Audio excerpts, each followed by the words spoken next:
नमस्कार दोस्तों, मैं राजकुमार मौर्य प्रखर इंडिया यूट्यूब मंच पे आपका स्वागत है। यूपी की 9 विधानसभा सीटों पर उपचुनाव हो रहा है। इस उपचुनाव को लेकर भारतीय जनता पार्टी ने और समाजवादी पार्टी ने अपनी पूरी ताकत लगा दी है। दोनों पार्टियों ने अपनी पूरी फौज लगा दी है। यानी कि जो बीजेपी सत्ताधारी पार्टी है, मुख्यमंत्री हों, उप मुख्यमंत्री हों, मंत्री हों, सब जुट गए हैं। समाजवादी पार्टी तो विपक्ष में ही है, उसके भी सभी नेता जुट चुके हैं। वहीं पर खबर यह है दोस्तों, इन 9 विधानसभा सीटों से किसी पार्टी का कुछ होना नहीं है, सरकार वहीं रहेगी। लेकिन एक सीट है कुंदर की, जहां पर समाजवादी पार्टी को हराना मुश्किल लगता है। हकीकत यही है, अगर सही सही चुनाव हो, मतलब जैसे होता है व्यक्ति जाए वोट डाले, वोट डालने के बाद अपने घर चलाए, कुछ नहीं करना हो, तो समाजवादी पार्टी को भारतीय जनता पार्टी नहीं हरा पाएगी, ये सत्यता है। क्योंकि पिछले कई चुनावों में भारतीय जनता पार्टी यहाँ 50,000 45,000 बड़े बड़े अंतरों से हारती रही है चुनाव। अभी लोकसभा का हुआ तब भी हारी, 2022 में हुआ था तब भी हारी, उसके पहले 17 में हुआ था तब भी हारी, 12 में हुआ था तब भी हारी, 7 में हुआ था तब भी हारी, हमेशा हार रही है।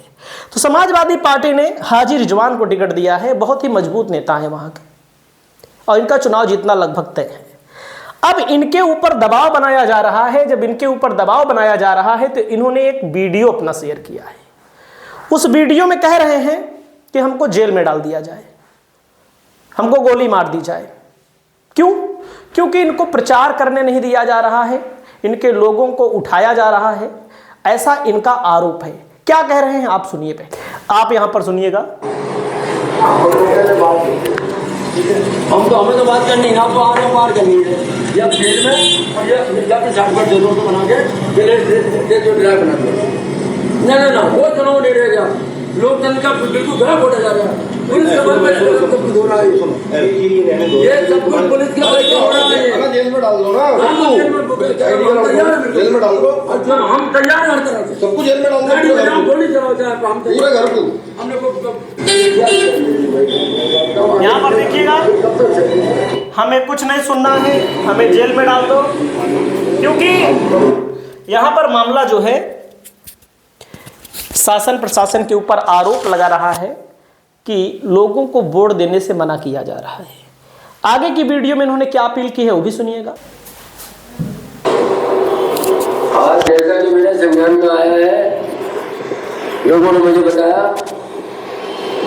कि एसडीएम बिलारी द्वारा राशन डीलरों की मीटिंग की गई और राशन डीलरों से कहा गया कि हर गांव से आप पत्र और आईडी आप इकट्ठी करके दें, वरना तो और लोगों से ये कहो अगर नहीं दोगे तो तुम्हें राशन नहीं मिलेगा, फ्री का राशन नहीं मिलेगा।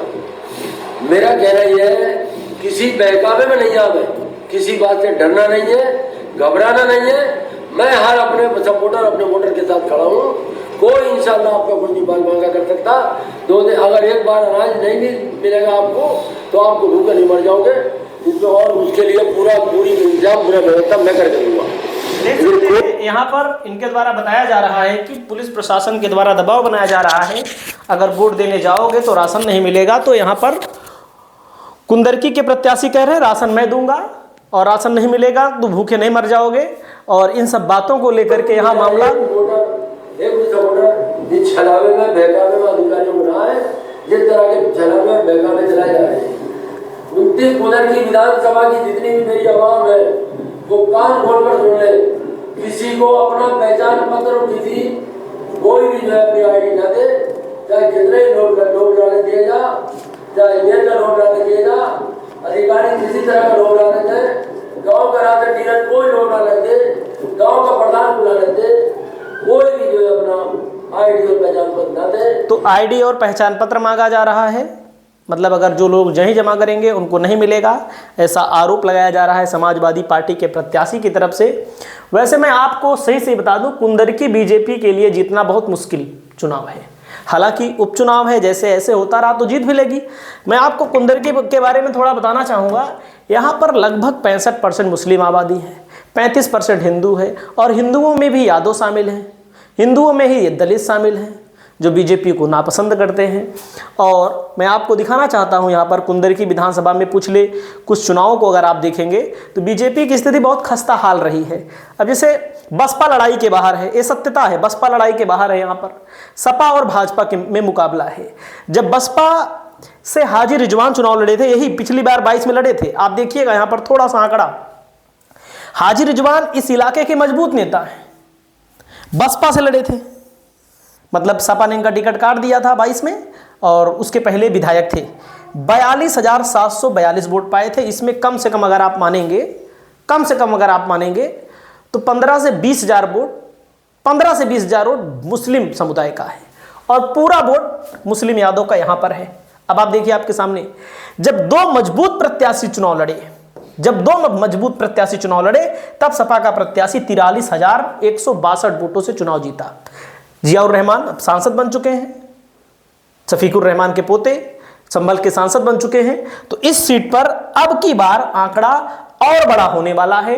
लोकसभा के लगभग 50,000 की लीड हो सकती है अगर पूरा वोट पड़ जाए तो। हालांकि ऐसा रहेगा तो कुछ नहीं हो पाएगा। मोहम्मद रिजवान जब सपा से लड़ते थे तो 10,821 वोट पाए, लेकिन उस समय बसपा बड़ी मजबूत रहा करती थी। मैंने आपको बताया ना, 10-15,000 वोट इनका व्यक्तिगत है, उसमें 15-20,000 वोट उनका व्यक्तिगत है। बसपा का मेन वोटर 2017 का आंकड़ा देखिएगा, इसमें भी मुस्लिम प्रत्याशी बसपा ने उतारा था, अब की भी उतारा है, लेकिन तब की परिस्थितियां कुछ और थी, तब भी हाजी रिजवान जीते। 2012 में देखेंगे समाजवादी पार्टी 17,201 वोटों से चुनाव जीती, और रामवीर सिंह जो लगातार भाजपा से लड़ रहे हैं लेकिन जीत नहीं पा रहे हैं, देखिएगा कांग्रेस ने उतारा था यहाँ पर बसपा ने भी उतारा था। सब मुस्लिम प्रत्याशी उतारने के बावजूद भी यहाँ पर समाजवादी पार्टी लगातार चुनाव जीत रही थी। अकबर हुसैन चुनाव लड़े थे, मोहम्मद रिजवान को केवल 200 वोटों से हराया था। अब आप देखिएगा, मोहम्मद रिजवान को केवल 200 वोटों से हराया था। एक बार बसपा यहाँ पर 1996 में जीती है, 1993 में बीजेपी यहाँ पर जीती है, उसके बाद जनता दल अलग लड़ती थी। वैसे जब से समाजवादी पार्टी का जन्म हुआ, 1992 में हुआ जन्म, 1991 के बाद 92, एकाध दो बार समाजवादी पार्टी यहाँ पर चुनाव हारी है। तो इस सीट को जीतना बीजेपी के लिए बहुत मुश्किल है। इस सीट को जीतने के लिए बीजेपी की तरफ से जो ताकत लगाई जा रही है, उस ताकत के पीछे आजम खान वाला फैक्टर है। आजम खान वाला फैक्टर का मतलब योगी जी ने खुद कहा है कि आजम खान जैसे रामपुर की तर्ज पर चुनाव जीतेंगे। रामपुर की तर्ज का मतलब है मुस्लिम वोटरों को बाहर ना निकलने दो, मुस्लिम वोटरों को डरा दो, धमका दो, और जब वो लोग वोट नहीं डाल पाएंगे जो मुस्लिम बाहुल्य इलाके हैं तो सटाक से चुनाव जीत लेंगे। लेकिन रामपुर और कुंदरकी में अंतर है। रामपुर में करीब 52%, 51% मुस्लिम मतदाता हैं, लेकिन यहाँ पर 65% है। इतना अंतर है, आप समझिएगा, यहाँ पर ज़्यादा परसेंटेज है। तो यहाँ पर स्थितियाँ बीजेपी के विपरीत हैं। बाकी आपकी जो भी राय हो, आप अपनी राय को बताइएगा। लोकतंत्र में सबको वोट डालने का अधिकार है, चाहे हिंदू हो चाहे मुसलमान हो। आपकी जो भी राय हो, आप अपनी राय बताइए। नमस्कार।